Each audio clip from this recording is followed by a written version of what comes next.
स्वागत करता हूं। दोस्तों, मैंने आपको संपूर्ण लूसेंट का सार नामक पार्ट स्टार्ट किए थे। ये उसका पार्ट 3 है। पार्ट 1 में मिक्स जीके था। पार्ट 2 में मैंने आपको मोस्ट इंपॉर्टेंट साइंस के क्वेश्चन बताए थे और ये संपूर्ण लूसेंट जीके का सार पार्ट नंबर 3। इसमें 50 क्वेश्चन है पॉलिटी से संबंधित। बहुत ही ज्यादा इंपॉर्टेंट क्वेश्चन है। एग्जाम में 101% आपको आ सकते हैं। एक एक क्वेश्चन अपने आप में बहुत इंपॉर्टेंट है, तो प्लीज पूरा वीडियो जरूर देखिएगा।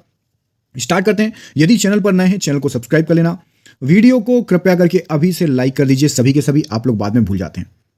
क्वेश्चन देखिए, पहला क्वेश्चन है, लोकसभा का 5 वर्ष का सामान्य कार्यकाल समाप्त होने से पहले इसे कौन भंग कर सकता है? ऑप्शन है प्रधानमंत्री, राष्ट्रपति स्वतः, राष्ट्रपति प्रधानमंत्री की सिफारिश पर, या फिर राष्ट्रपति अध्यक्ष की सिफारिश पर। तो यहां पर सही आंसर हो जाएगा आपका राष्ट्रपति प्रधानमंत्री की सिफारिश पर। ऑप्शन नंबर सी यहां पर बिल्कुल सही आंसर हो जाएगा। क्वेश्चन नंबर 2 देखिए, पॉलिटी का बहुत ही शानदार क्वेश्चन। भारत का राष्ट्रपति सदस्य है डैश का, लोकसभा, राज्यसभा, विधानसभा, या फिर इनमें से कोई नहीं। बताइए क्या हो जाएगा यहां पर सही आंसर इस क्वेश्चन का? तो यहां पर सही आंसर हो जाएगा आपका इनमें से कोई नहीं। ठीक है, क्वेश्चन नंबर 3 देखिए, भारतीय संविधान के निर्माताओं के मन तथा आदर्शों की झलक किस में मिलती है? ऑप्शन नंबर में प्रस्तावना है, ऑप्शन नंबर डी में मूल अधिकार है, ऑप्शन नंबर सी में राज्य के नीति निर्देशक तत्व हैं, और ऑप्शन नंबर डी में स्वतंत्र न्यायपालिका। तो यहां पर सही आंसर हो जाएगा संविधान के निर्माताओं का मन और आदर्शों की झलक मिलती है आपकी प्रस्तावना में, ऑप्शन नंबर ए, जिसको आप प्रियम्बल भी बोलते हो। आप में से किस किस को प्रस्तावना, हमारे देश की प्रस्तावना संविधान की याद है? जिसको संविधान की प्रस्तावना पूरी याद है, एक बार मुझे कमेंट करके बताइए। मैं देखना चाहता हूं आप लोगों में से कितने लोगों को हमारे देश की संविधान की प्रस्तावना पूरी याद है। कमेंट जरूर करना जिसको याद हो। 73वें संशोधन के बाद निम्नलिखित में से वह पहला राज्य कौन सा था जिसमें पंचायती राज व्यवस्था के सीधे चुनाव कराए गए थे? बताइए क्या हो जाएगा सही आंसर? ऑप्शन है मध्य प्रदेश, राजस्थान, महाराष्ट्र या गुजरात। तो यहां पर सही आंसर क्या हो जाएगा? यहां सही आंसर है आपका option number A. Madhya Pradesh में 73वें संविधान संशोधन में डायरेक्ट चुनाव कराए गए थे पंचायती राज के। ऑप्शन नंबर ए यहां पर सबसे सही आंसर हो जाएगा। अगला क्वेश्चन देखिए, हमारे संविधान की 8वीं अनुसूची में अभी तक कितनी भाषाओं को शामिल कर लिया गया है? बताइए, 8वीं अनुसूची की बात हो रही है। 14, 15, 16 या फिर इनमें से कोई नहीं। तो यहां पर सही आंसर आपका है इनमें से कोई नहीं। आपको बता दूं, शुरुआत में जब भारत का संविधान बना था तब 8वीं अनुसूची में टोटल जो भाषाएं थी वो थी 14, लेकिन आज के समय उसमें टोटल 22 भाषाएं हो गई हैं 8वीं अनुसूची में। याद रखिएगा। अगला क्वेश्चन देखिए, ये रहा आपकी स्क्रीन पर। भारत एक संसदीय लोकतंत्र के रूप में ज्ञात है, ऐसा क्यों है? बताइए। ऑप्शन है आपके पास, राष्ट्रपति संसद का सदस्य नहीं होता, संसद सदस्य सीधे जनता द्वारा चुने जाते हैं, कार्यपालिका संसद के प्रति उत्तरदायी होता है, या फिर शक्तियां केंद्र तथा राज्य के बीच में स्पष्ट रूप से बांटी गई हैं। क्या हो जाएगा यहां पर सही आंसर? तो इस प्रश्न का सही आंसर है आपका ऑप्शन नंबर सी, कार्यपालिका संसद के प्रति उत्तरदायी होता है। बाकी ये दोनों ऊपर के और ये डीवा, ये तीनों गलत हैं आपके। ऑप्शन नंबर सी केवल सही आंसर है। अगला क्वेश्चन देखिए, भारत का राष्ट्रपति बनने की योग्यता के लिए न्यूनतम आयु बताइए। राष्ट्रपति की बात हो रही है। ऑप्शन है 25 वर्ष, 30 वर्ष, 35 वर्ष या 40 वर्ष। तो यहां पर सही आंसर हो जाएगा आपका 35 year. Option number C right answer हो जाएगा इस क्वेश्चन के लिए। अगला क्वेश्चन देखिए, ये रहा आपकी स्क्रीन पर। भारतीय संविधान में कहा गया है कि Hindi, option number A, Bharat की राष्ट्रभाषा होगी, प्रादेशिक सरकारों के बीच संचार की भाषा होगी, भारतीय संघ की सरकारी भाषा होगी, या केंद्र और प्रादेशिक सरकारों के बीच संचार की भाषा होगी। क्या ऑप्शन सही हो जाएगा? थोड़ा सा घुमावदार क्वेश्चन है, तो यहां पर सही आंसर हो जाएगा भारतीय संघ की सरकारी भाषा है हिंदी। बाकी भारत की राष्ट्रभाषा गलत, प्रादेशिक सरकारों के बीच संचार की भाषा गलत, केंद्र सरकार और प्रादेशिक सरकार के बीच में संचार की भाषा ये भी गलत है। अगला क्वेश्चन देखिए, क्वेश्चन नंबर 9, निम्नलिखित में से कौन सा राज्य का आवश्यक तत्व नहीं है? बताइए। ऑप्शन है जनसंख्या, भूमि, प्रभुसत्ता या फिर संसद। तो यहां पर सही आंसर है आपका संसद। यह राज्य का आवश्यक तत्व नहीं है। जनसंख्या, भूमि और प्रभुसत्ता ये आवश्यक तत्वों में शामिल है, याद रखिएगा। चलिए अगला क्वेश्चन देखिए, ये रहा आपकी स्क्रीन पर। भारत के राष्ट्रपति के बारे में निम्नलिखित में से कौन सा कथन सत्य नहीं है? ऑप्शन है, वह लोकसभा को भंग कर सकता है, वह सेना के तीनों अंगों का सर्वोच्च सेनापति होता है, वह राज्यसभा को भंग कर सकता है, या वह राज्यपाल की नियुक्ति करता है। तो यहां पर एक सही नहीं है, वो है आपका ऑप्शन नंबर सी। बाकी ए, बी और डी बिल्कुल सही आंसर है। अगला क्वेश्चन देखिए, चुनाव आयोग क्या है? बताइए। वित्तीय संस्था, संवैधानिक संस्था, कार्यकारी समिति या अनौपचारिक निकाय, इनमें से क्या सही आंसर हो जाएगा? तो यहां पर राइट आंसर है आपका ऑप्शन नंबर बी, एक संवैधानिक संस्था है चुनाव आयोग। अगला क्वेश्चन देखिए, क्वेश्चन नंबर 12, धन विधेयक के विषय में राज्यसभा विषयक कौन सा कथन सत्य है? तो यहां पर मैं आपको डायरेक्ट बता देता हूं कि कौन सा इनमें से कथन सत्य है। तो यहां पर ऑप्शन नंबर ए, धन विधेयक राज्यसभा की स्वीकृति के बिना पारित नहीं हो सकता। ऑप्शन नंबर ए यहां पर बिल्कुल सत्य है। अगला क्वेश्चन देखिए, भारत में निर्वाचन आयोग किसके लिए चुनाव कराता है बताइए?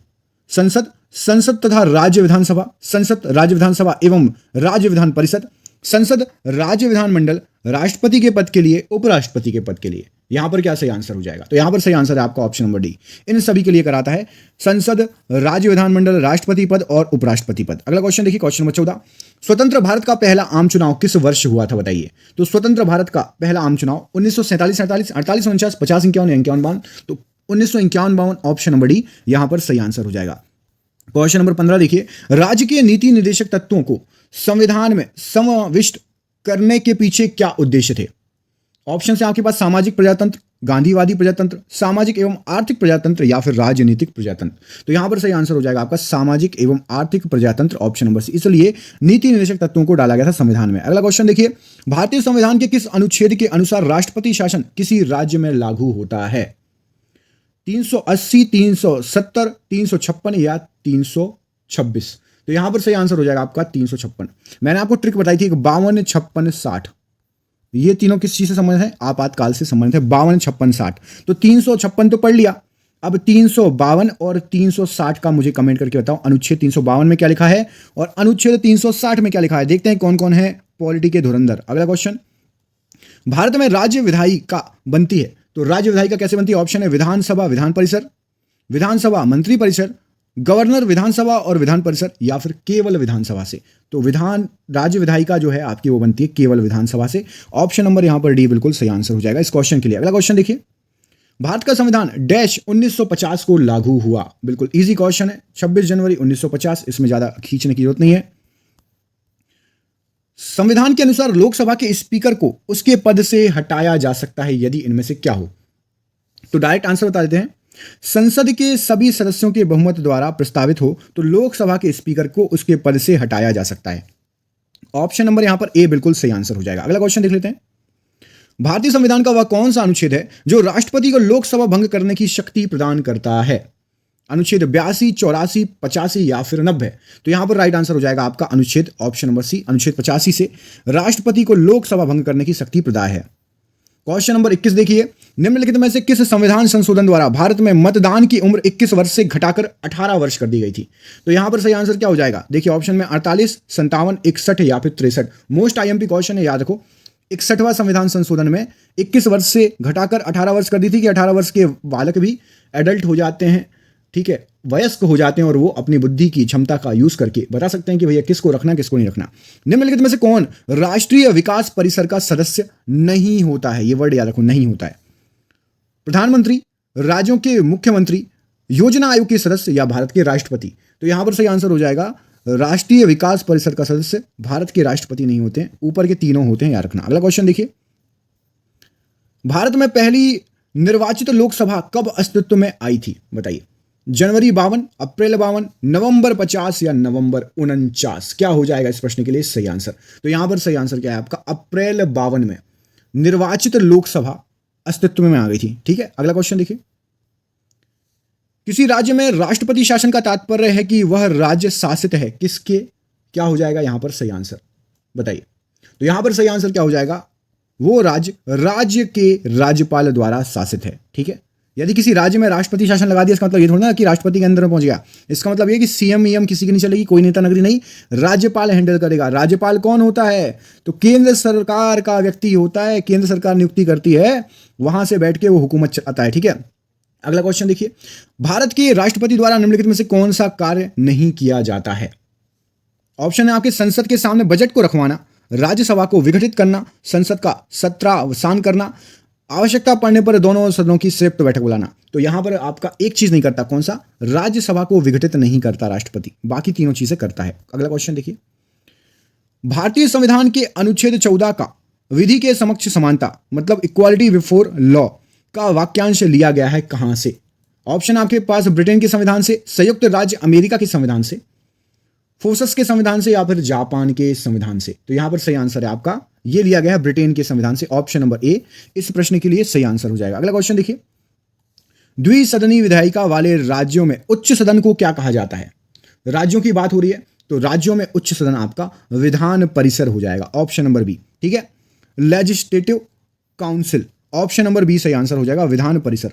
अगला क्वेश्चन देखिए, केंद्रीय मंत्रियों को विभाग कौन आवंटित करता है, कौन सौंपता है? बताइए। प्रधानमंत्री, राष्ट्रपति की शिक्षा अनुसार, प्रधानमंत्री की संस्तुति पर राष्ट्रपति, या फिर लॉटरी के जरिए स्पीकर। तो यहां पर सही आंसर हो जाएगा प्रधानमंत्री की संस्तुति के साथ राष्ट्रपति। ऑप्शन नंबर सी सही आंसर हो जाएगा। अगला क्वेश्चन देखिए, भारतीय संविधान के निर्माताओं ने स्व सरकार का संसदीय स्वरूप कहां से लिया है? ऑप्शन है आपके पास यूएसए से, यूके से, फ्रांस से, या फिर तत्कालीन यूएसएसआर से। तो यहां पर सही आंसर हो जाएगा आपका ऑप्शन नंबर बी, यूके से लिया गया है, यूनाइटेड किंगडम से स्व सरकार का संसदीय स्वरूप लिया गया है। राज्य विधानसभा की शक्ति किस पर निर्भर करती है? बताइए। ऑप्शन है आपके पास जनसंख्या पर, जनसंख्या और संसाधन पर, सिर्फ संसाधन पर, या स्पीकर की इच्छा से। तो यहां पर सही आंसर हो जाएगा आपका जनसंख्या पर। Option number A right answer हो जाएगा। राज्य विधानसभा की शक्ति जनता पर निर्भर है, जनसंख्या पर निर्भर है। भारतीय संविधान का मसौदा तैयार करने वाली समिति के अध्यक्ष कौन थे? बताइए। ऑप्शन आपके सी राजगोपालाचारी, एन गोपाल स्वामी अयंगार, रफी अहमद किदवई, या फिर वी आर अंबेडकर। तो यहां पर सही आंसर है आपका B R Ambedkar. Option number D right answer हो जाएगा। अगला क्वेश्चन देखिए, मौलिक अधिकारों का उल्लेख किस में किया गया है? बताइए। संविधान के किस भाग में किया गया है मौलिक अधिकारों का उल्लेख? तो यहां पर सही आंसर हो जाएगा, आपको सीधा आंसर बताता हूं, संविधान के भाग 3 में। ऑप्शन नंबर बी यहां पर सही आंसर हो जाएगा, मौलिक अधिकारों का उल्लेख किया गया है। राष्ट्रपति को कानूनी सलाह कौन देता है? बताइए। ऑप्शन आपके पास प्रधानमंत्री, सर्वोच्च न्यायालय के न्यायाधीश, महान्यायवादी, या फिर राज्यपाल। तो राइट आंसर हो जाएगा, राष्ट्रपति को कानूनी सलाह दे सकता है महान्यायवादी। महान्यायवादी को इंग्लिश में क्या कहते हैं? कमेंट करके बताइए। क्वेश्चन नंबर 34 देखिए, इनमें से तमिलनाडु की पहली महिला मुख्यमंत्री कौन थी? बताइए। ऑप्शन है आपके सामने शशिकला नटराजन, जयंती नटराजन, जयललिता, या फिर रामचंद्रन जानकी। तो रामचंद्रन जानकी, जय बोलो हनुमान की। ऑप्शन नंबर डी यहां पर सही आंसर हो जाएगा, ये पहली तमिलनाडु की मुख्यमंत्री थी। अगला क्वेश्चन देखिए, कौन राष्ट्रपति को अपने कार्यकाल से हटा सकता है? लोकसभा, संसद, भारत के मुख्य न्यायाधीश, या फिर प्रधानमंत्री। तो यहां पर राइट आंसर हो जाएगा आपका संसद सर्वोपरि। Option number B right answer हो जाएगा। संसद मिलकर चाहे तो राष्ट्रपति को कार्यकाल से हटा सकता है। लोकसभा के लिए कोरम क्या है? बताइए। अच्छा, किस स्थिति में हटाता है आपको पता है? तो केवल और केवल एक ही स्थिति होती है, संविधान का अतिक्रमण। यदि राष्ट्रपति संविधान का अतिक्रमण कर ले तभी ये संसद हटा सकती है मिलकर। अगला क्वेश्चन देखिए, लोकसभा के लिए कोरम क्या होता है? कुल सदस्यों का तीसरा भाग, 10वां भाग, 6वां भाग, या 5वां भाग। तो कोरम होता है 10वां भाग। ऑप्शन नंबर बी यहां पर सही आंसर हो जाएगा। याद कर लीजिएगा भैया, आएगा आएगा कहां जाएगा। अगला क्वेश्चन देखिए, राष्ट्रीय प्रतीक में अशोक चक्र का कौन सा रंग है? बहुत शानदार क्वेश्चन। तो यहां पर सही आंसर क्या हो जाएगा भैया? लाल, हरा, सफेद, नीला। तो अशोक चक्र है नीले कलर से, याद रखिएगा, ठीक है। कमेंट करके बताइए, भारत का झंडा किसने डिजाइन किया? कमेंट करिए, देखते हैं किस किस को पता है। पॉलिटी तो भाई जितना पढ़ो उतना कम है। संविधान सभा के अध्यक्ष कौन थे? के एम मुंशी, डॉक्टर राजेंद्र प्रसाद, जवाहरलाल नेहरू, या फिर भीमराव अंबेडकर। तो संविधान सभा के अध्यक्ष कौन थे? तो ऑप्शन नंबर बी यहां पर ऑप्शन के अनुसार राजेंद्र प्रसाद सही आंसर हो जाएगा। अगला क्वेश्चन देखिए, तमिलनाडु की पूर्व राज्यपाल सुश्री मीर साहिब फातिमा बीबी इनमें से क्या थी? पत्रकार, लेखक, प्रोफेसर, या जज। तो राइट आंसर है वो थी आपकी जज। ऑप्शन नंबर डी इस प्रश्न के लिए सही आंसर हो जाएगा। क्वेश्चन नंबर 40 देखिए, श्वेत पत्र क्या होता है? बताइए। एक देश की कागजी मुद्रा, अखबारी कागज, लिखने में प्रयुक्त होने वाला सादा कागज, या फिर सरकार द्वारा महत्वपूर्ण विषयों पर विस्तृत जानकारी के साथ प्रकाशित प्रपत्र। तो यहां पर सही आंसर क्या हो जाएगा? इसके लिए सही आंसर है ऑप्शन नंबर डी, सरकार द्वारा महत्वपूर्ण विषयों पर विस्तृत जानकारी के साथ प्रकाशित एक प्रपत्र होता है। भारत के राष्ट्रपति को पद की शपथ कौन दिलाता है?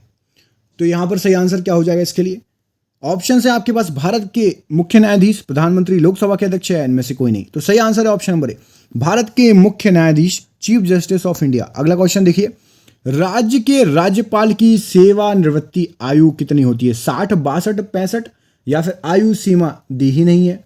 तो बिल्कुल सही है, आयु सीमा दी ही नहीं है। राष्ट्रपति की आयु सीमा भी नहीं दी हुई है। अगला क्वेश्चन देखिए, संविधान में वह कौन सा अनुच्छेद है जिसके द्वारा भारत का राष्ट्रपति राज्य का प्रशासक अपने हाथों में ले सकता है? तो यहां पर सही आंसर हो जाएगा ऑप्शन नंबर सी, अनुच्छेद 356। ठीक है, राष्ट्रपति शासन लगा के। अगला क्वेश्चन देखिए, वित्त आयोग का गठन होता है प्रत्येक कितने वर्ष में?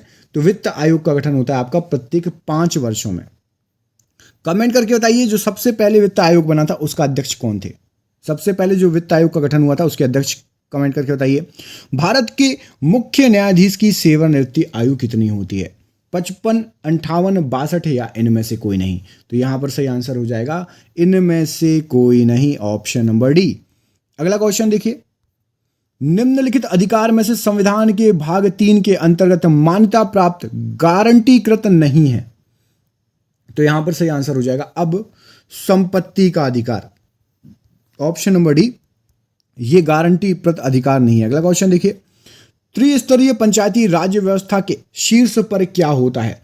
तो यहां पर सही आंसर हो जाएगा शीर्ष पर होता है आपका ऑप्शन नंबर सी, जिला परिषद शीर्ष पर होता है। क्वेश्चन नंबर 48, भारत में सबसे लंबी अवधि तक सेवा करने वाले मुख्यमंत्री इनमें से कौन से हैं? तो सबसे लंबी अवधि, यहां पर सही आंसर क्या हो जाएगा? मुख्यमंत्री की बात हो रही है तो मुख्यमंत्री में सही आंसर है ज्योति बसु। आप कमेंट करके बताइए ये किस राज्य के मुख्यमंत्री थे। और दूसरी चीज बताइए, सबसे लंबी अवधि तक सेवा देने वाले प्रधानमंत्री कौन है? कमेंट करके बताइएगा दोनों चीजें। प्रस्तावना में वर्णित समाजवाद का आदर्श क्या है बताइए? तो प्रस्तावना में वर्णित समाजवाद का आदर्श ऑप्शन नंबर सी, राष्ट्रीय संपदा के सम्मान वितरण का ध्येय रखता है। राष्ट्रीय संपदा के समान वितरण का ध्येय रखता है, ये आपका प्रस्तावना में वर्णित समाजवाद है। और आखिरी क्वेश्चन देखिए, भारत एक धर्मनिरपेक्ष सेकुलर देश है, इसका क्या तात्पर्य है? तो इसका तात्पर्य है यहां पर ऑप्शंस में से आपका कि उसका कोई राज्य स्तर पर धर्म नहीं है। याद रखिएगा ऑप्शन नंबर बी बिल्कुल सही आंसर हो जाएगा। 50 क्वेश्चन हो गए। कैसे लगे क्वेश्चन कमेंट करके बताइए। किसी क्वेश्चन में डाउट है तो कमेंट करके पूछ सकते हैं, हम आपको रिप्लाई कर देंगे। जितने भी मैंने आपसे सरप्राइज क्वेश्चन पूछे उनको बताइए। क्वेश्चन अच्छा लगा हो तो दोस्तों के साथ जरूर शेयर कीजिएगा। चैनल पर नए हैं चैनल को सब्सक्राइब करिएगा। मेरा नाम है सुजीत पांडे, आप देख रहे हैं ऑल एग्जाम गाइड गुरु। लेते हैं आपसे अलविदा। बहुत बहुत धन्यवाद दोस्तों, आपका दिन शुभ हो। बहुत बहुत धन्यवाद।